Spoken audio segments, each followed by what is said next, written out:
L'épître de Paul aux Galates, chapitre 6. Frères, si un homme vient à être surpris en quelque faute, vous qui êtes spirituels, redressez-le avec un esprit de douceur. Prends garde à toi-même de peur que tu ne sois aussi tenté. Portez les fardeaux les uns des autres et vous accomplirez ainsi la loi de Christ. Si quelqu'un pense être quelque chose, quoiqu'il ne soit rien, il s'abuse lui-même.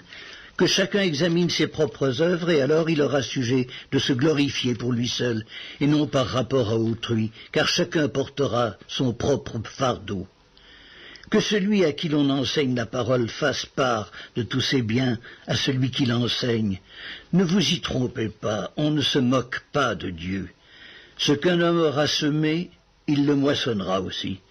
Celui qui sème pour sa chair moissonnera de la chair la corruption, mais celui qui sème pour l'esprit moissonnera de l'esprit la vie éternelle. Ne nous lassons pas de faire le bien, car nous moissonnerons au temps convenable si nous ne nous relâchons pas. Ainsi donc, pendant que nous en avons l'occasion, pratiquons le bien envers tous, et surtout envers les frères en la foi. Voyez avec quelle grande lettre je vous ai écrit de ma propre main. Tous ceux qui veulent se rendre agréables selon la chair vous contraignent à vous faire circoncire uniquement afin de n'être pas persécutés pour la croix de Christ. Car les circoncis eux-mêmes n'observent point la loi, mais ils veulent que vous soyez circoncis pour se glorifier dans votre chair.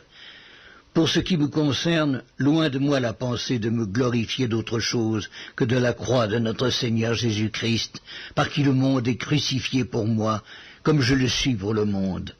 Car ce n'est rien que d'être circoncis ou incirconcis. Ce qui est quelque chose, c'est d'être une nouvelle créature.